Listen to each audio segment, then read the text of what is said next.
Hi everyone, Dr. Beck Richards here again for another installment of Stretch of the Week.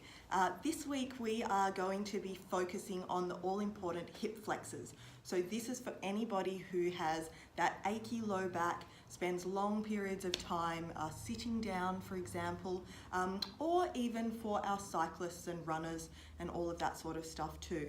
So our hip flexors are a group of muscles that flex our hips. So flexion of the hips involves shortening the space between our legs and our torso. So essentially it's that bending forward motion, or when you're sitting, they are also short and or contracted then as well. So you can imagine then that if you are, for example, sitting for long periods of time at work, for example, sitting at a desk, then you can imagine that these hip flexors are in a shortened state for a very long period of time.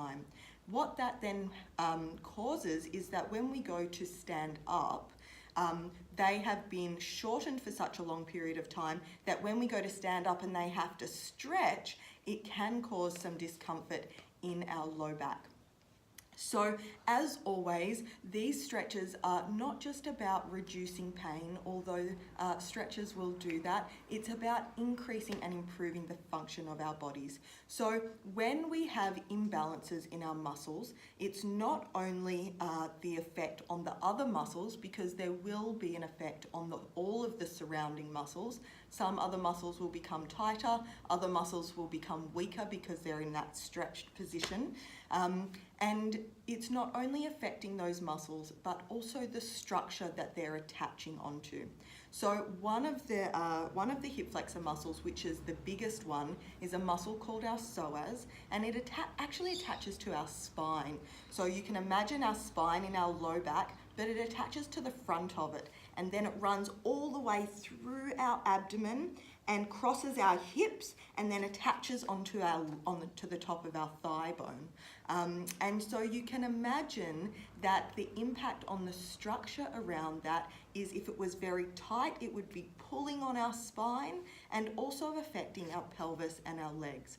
The other thing that will be affected is that all-important information that's going up to our brain from the receptors in our muscles and our joints, that's telling our brain what's going on in our body, and then our brain can decide what it needs to do to make our body work properly.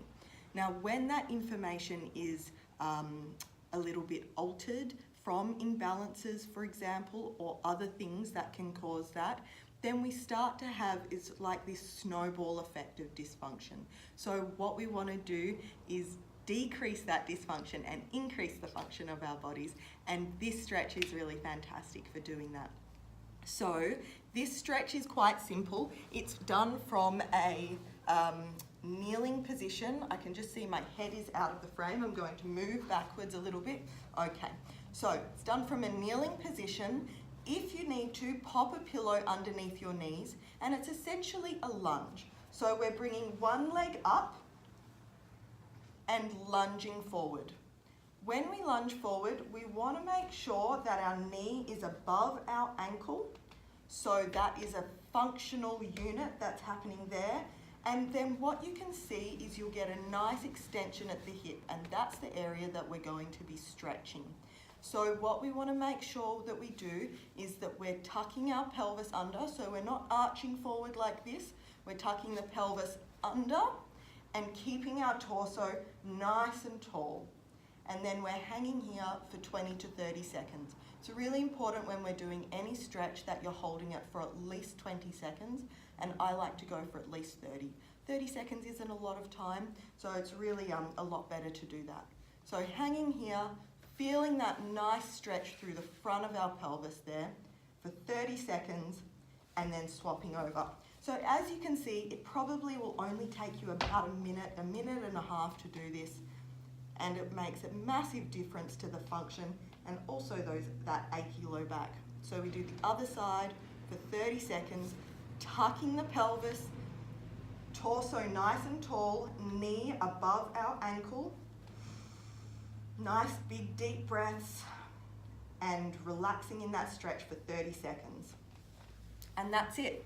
Improving function in our pelvis and decreasing that achy low back. I hope this has been of value to you.